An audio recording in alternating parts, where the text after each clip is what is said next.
Praise Lord. കഴിഞ്ഞ വീഡിയോയിൽ വെളിപ്പാട് പുസ്തകത്തിലെ 5-ാം അധ്യായം കഴിയുന്ന വരെയുള്ള കാര്യങ്ങളാണ് പറഞ്ഞിരിക്കുന്നത്. 6-ാം അധ്യായത്തിൽ നമ്മൾ സ്റ്റാർട്ട് ചെയ്യുമ്പോൾ അതിൽ കാണുന്നതെന്ന് വെച്ചിട്ടുണ്ടെങ്കിൽ, കുഞ്ഞാട് മുദ്രകളിൽ ഒന്ന് പൊട്ടിച്ചപ്പോൾ നീ വരിക എന്ന് 4 ജീവികളിൽ ഒന്ന് ഇടിമുഴക്കം പോലെ പറയുന്നത് ഞാൻ കേട്ടു.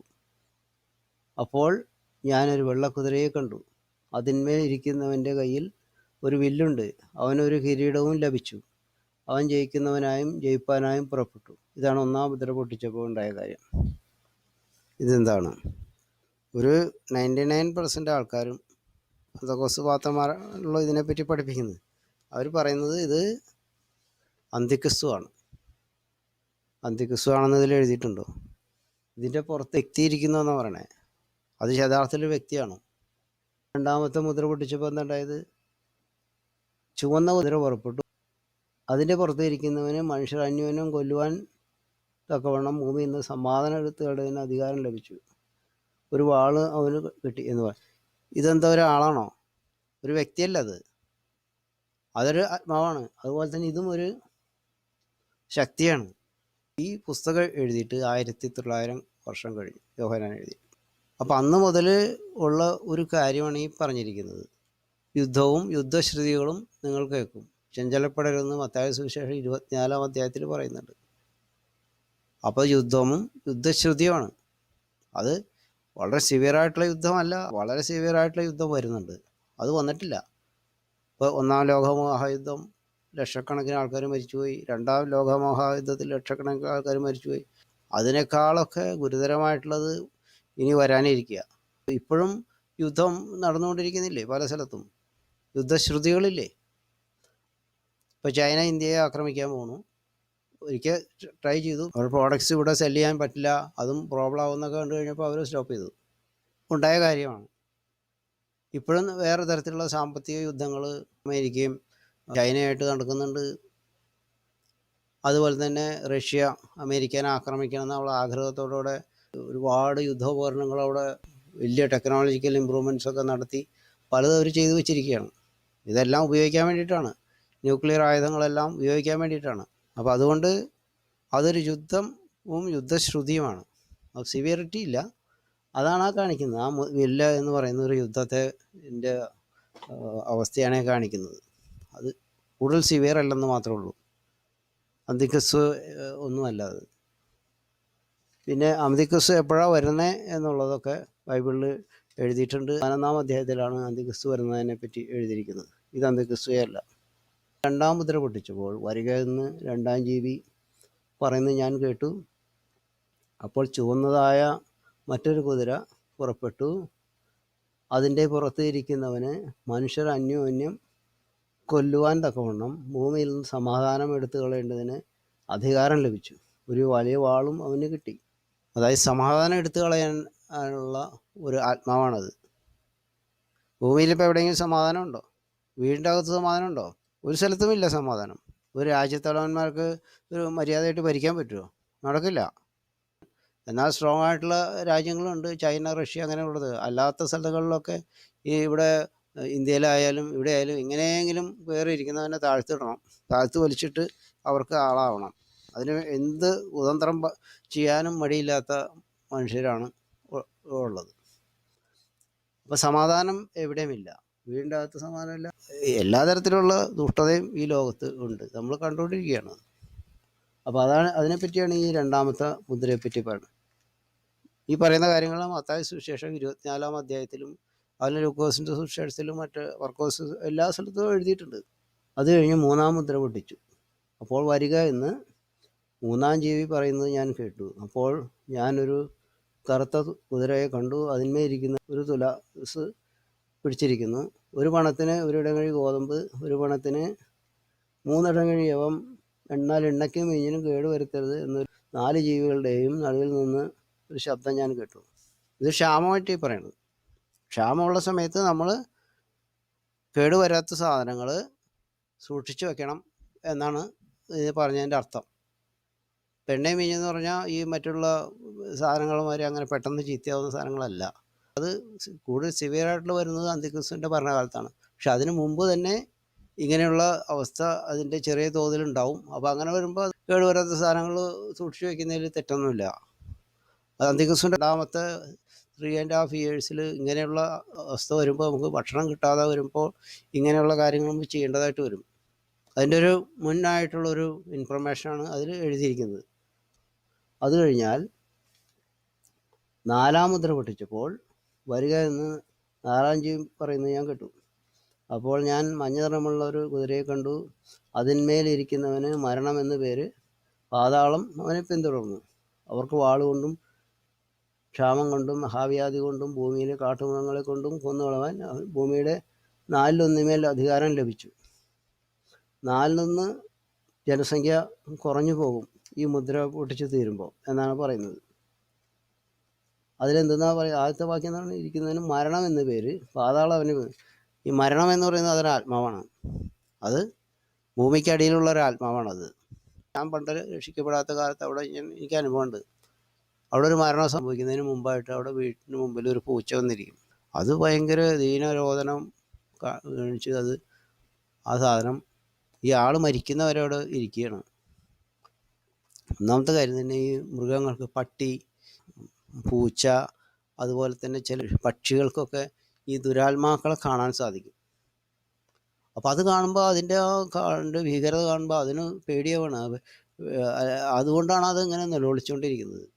അങ്ങനെ ആ ശബ്ദം കേൾക്കുമ്പോൾ തന്നെ നമുക്കറിയാം ആ പൂച്ച അങ്ങനെ നിലവിളിച്ച് കഴിഞ്ഞ് അത് 3 ദിവസത്തിനുള്ളിൽ ആൾ വീട്ടിൽ മരിച്ചു പോയിട്ടുണ്ട്. അനുഭവം ഞാൻ പറയുന്നത്.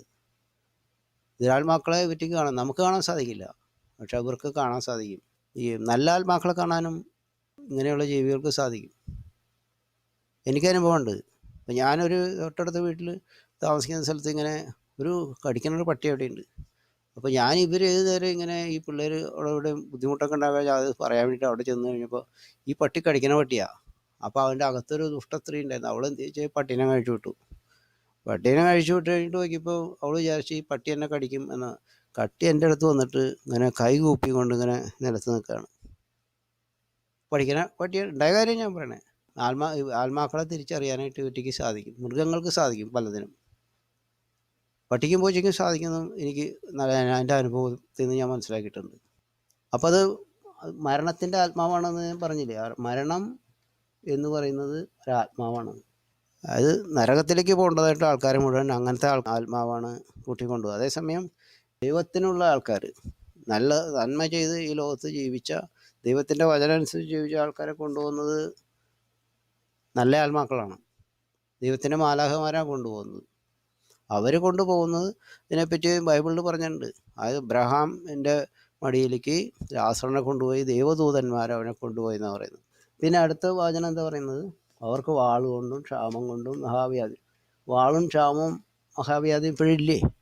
ക്ഷാമമുണ്ട്. അങ്ങോട്ടും ഇങ്ങോട്ടും മനുഷ്യർ ഒരു സ്നേഹമില്ലാതെ കുത്തിക്കൊല്ലുകയും വെട്ടിക്കൊല്ലുകയും ഒക്കെ ചെയ്യുന്നുണ്ട്. മഹാവ്യാധികളുണ്ട്. AIDS, Ebola, cancer, heart attack, diabetic, എന്ത് സുഖം. എത്ര ആൾക്കാരെ മരിച്ചു പോകുന്നു. പണ്ടത്തെ മാതിരിയാണോ? മരണത്തിൻ്റെ റേറ്റ് പലതരത്തിലുള്ള രോഗങ്ങളാൽ കൂടി എത്രയൊക്കെ മരുന്നുണ്ടായാലും ഇതൊന്നും സ്റ്റോപ്പ് ചെയ്യാൻ പറ്റുന്നില്ല. അത്രയ്ക്കും ഒരു ദുരിതമുള്ള കാലത്തിലാണ് നീങ്ങിക്കൊണ്ടിരിക്കുന്നത്. പിന്നെ ഭൂമിയിലെ കാട്ടുമൃഗങ്ങളെ കൊണ്ടും, അതാണ് നെക്സ്റ്റ് പറഞ്ഞത്. കാട്ടുമൃഗങ്ങൾ എന്ന് പറയുന്നത് എന്താ? യഥാർത്ഥത്തിൽ കാട്ടുമൃഗങ്ങൾ. ഇപ്പോൾ കേരളത്തിൽ തന്നെ കാട്ടിൽ നിന്ന് ആന ഇറങ്ങി വന്നു, ആൾക്കാരെ ചവിട്ടി കൊന്നു. സിംഹവും പുലിയൊക്കെ ഇറങ്ങി വന്നു, ആൾക്കാരെ കടിച്ചു കൊല്ലണു. കുരങ്ങ് വന്ന് ആൾക്കാരെ കടിക്കുന്നു. പേപ്പട്ടികളും അല്ലാത്ത പട്ടികളും ഒക്കെ കടിച്ചു കൊല്ലുന്നു. എന്നാൽ അവറ്റിനെ തിരിച്ച് ഉപദ്രവിക്കാൻ പോലും സമ്മതിക്കില്ല. പാമ്പ് വന്ന് കടിച്ചു വന്നാലും പാമ്പിനെ കാട്ടിക്കൊണ്ട് വിടണം. ഇവിടെ പുലി വന്ന് എന്തെങ്കിലും ആൾക്കാരെ കൊന്നു കഴിഞ്ഞാലും പുലിനെ തിരിച്ച് കൊല്ലാനോ അതിനെ ഒന്നും ചെയ്യാൻ പറ്റില്ല. ഗവൺമെൻറ് തന്നെ ഓർഡർ ഇട്ടിരിക്കുക. അത് പ്രകൃതി സംരക്ഷണമാണെന്നാണ്. എന്ത് സംരക്ഷണം? ഈ പറയുന്ന ആൾക്കാർ തന്നെ ഒരു കാലം വരുമ്പോൾ ഈ മൃഗങ്ങൾ തന്നെ വന്ന് ഉപദ്രവിച്ച് കൊന്നു കളയും. അപ്പോൾ അവർക്ക് മനസ്സിലാവും. അതുവരെ മുകളിലിരുന്ന് ഓർഡർ ഇട്ടാൽ മതിയല്ലോ. ഒന്നും ചെയ്തൂടാ. എന്തായി പറയുന്നതിൻ്റെ അർത്ഥം? ഇത്രയും മനുഷ്യൻ സ്നേഹമില്ലാത്ത, ദുഷ്ടതയുള്ള, മനസ്സിൽ വിചാരിച്ചു വെച്ചേക്കണത് ശരിയാന്ന് വരുത്തി തീർക്കാൻ വേണ്ടിയിട്ട് എന്ത് ആളെ കൊല്ലാനും ഒരു മടിയില്ലാത്ത ദുഷ്ട മനുഷ്യരാണ് അധികാര സ്ഥാനങ്ങളിലും അല്ലാത്ത ആൾക്കാരും ഇരിക്കുന്നതാണ് നമുക്ക് മനസ്സിലാവേണ്ടത്. ഇതെന്തിനാ ഇതൊക്കെ സൂക്ഷിച്ചു വെച്ചിരിക്കുന്നത്? പാമ്പിനെയും പട്ടീനെയും എല്ലാ പേപ്പട്ടിനെയും അതുപോലെ തന്നെ പുലിനും ആനേനൊക്കെ ഈ കാട്ടിൽ നിന്ന് ഭക്ഷണം ഇല്ലാത്തപ്പോൾ ഇറങ്ങി വരുമ്പോൾ അതിനെ തിരിച്ചു വിടണത് എന്തിനാ കാരണം എന്നറിയാം.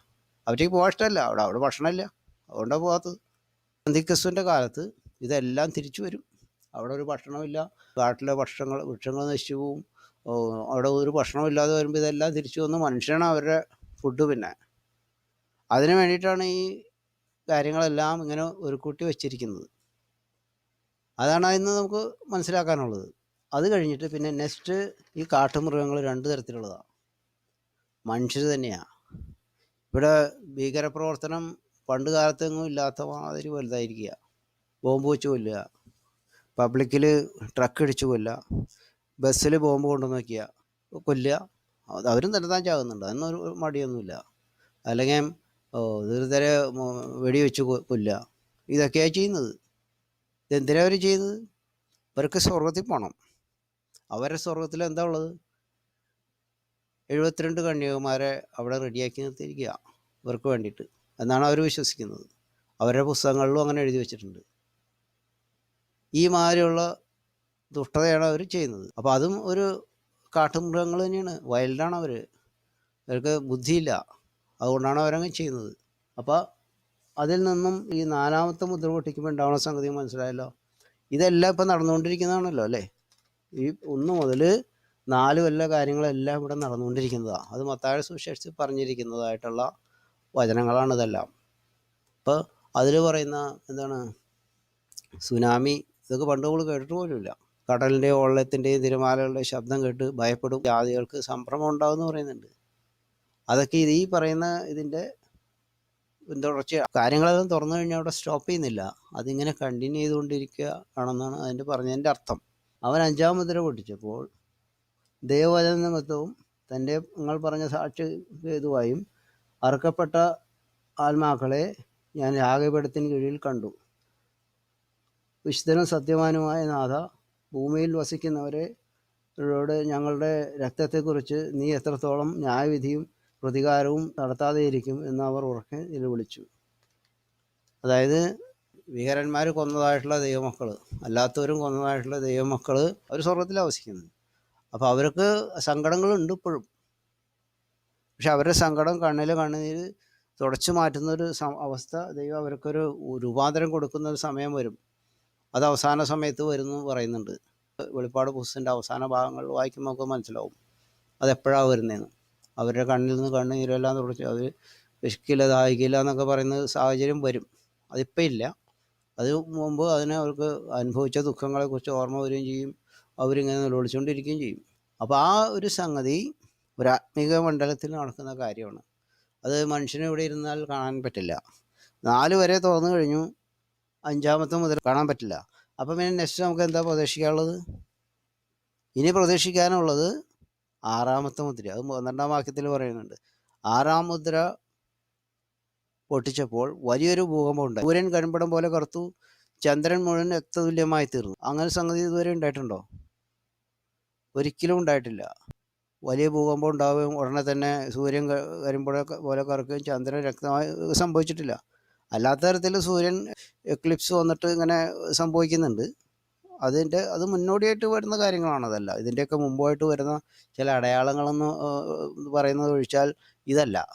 ഈ കാര്യം സംഭവിച്ചത്. പിന്നെ അതിൻ്റെ 13ാം വാക്യം, അത്തിവൃക്ഷം പെരുങ്കാറ്റ് കൊണ്ട് കുലുങ്ങിയിട്ട് കായ് ഉതിർക്കും പോലെ ആകാശത്തിലെ നക്ഷത്രങ്ങൾ ഭൂമിയിൽ വീണു എന്ന് പറയും. ഇത് സംഭവിച്ചിട്ടുണ്ടോ? ഇത് സംഭവിച്ചിട്ടില്ല.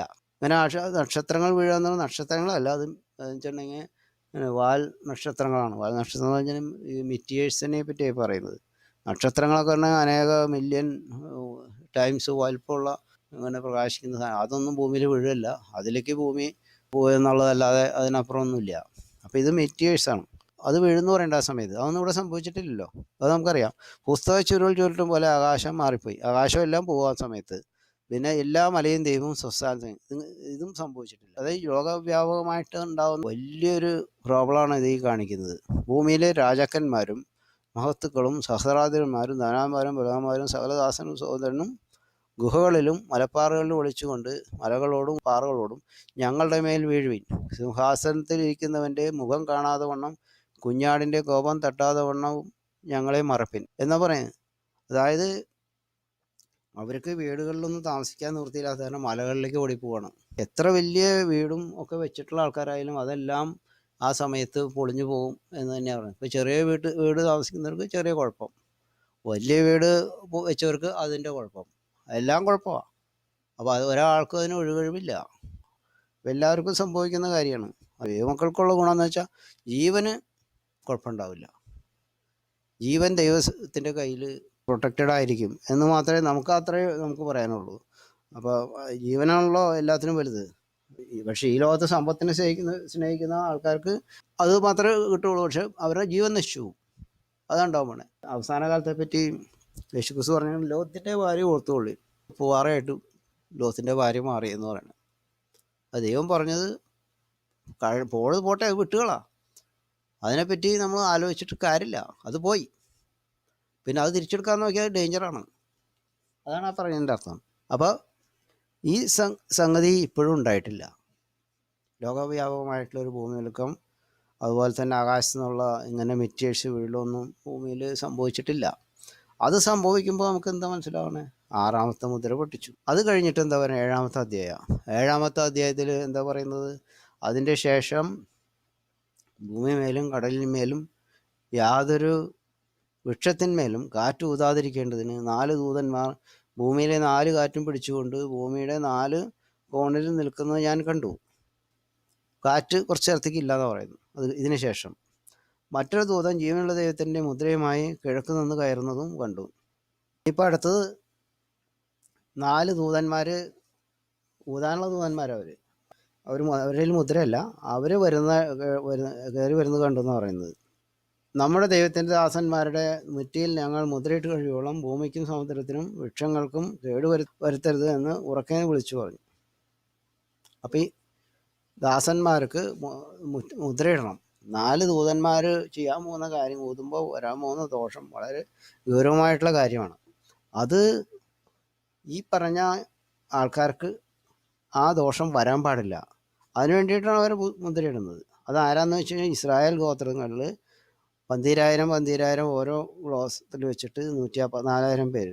മുദ്രയേറ്റൊരു എണ്ണവും ഞങ്ങളുടെ ഇസ്രായേൽ മക്കളുടെ സകല ഗോത്രങ്ങളിൽ നിന്ന് മുദ്രയേറ്റ 144,000 പേര്. അത് കഴിഞ്ഞിട്ട് ആ ഗോത്രങ്ങളെ പറ്റി ഏതൊക്കെയെന്ന് പറയുന്നുണ്ട്, അത് ഞാൻ വായിക്കുന്നില്ല. ഇനി ഇതിൻ്റെ ശേഷം സകല ജാതികളിലും ഗോത്രങ്ങളിലും വംശങ്ങളിലും ഭാഷകളിലൊന്നും ഉള്ളതായി ആർക്കും എണ്ണിക്കൂടാതെ വണ്ണം ഒരു മഹാപുരുഷാരം വെള്ള നിലങ്കി കയ്യിൽ ധരിച്ചു കൊടുത്ത സുഹാസത്തിന് കുഞ്ഞാടിന് മുമ്പാകെ നിൽക്കുന്നത് ഞാൻ കണ്ടു. ഇതാരാ?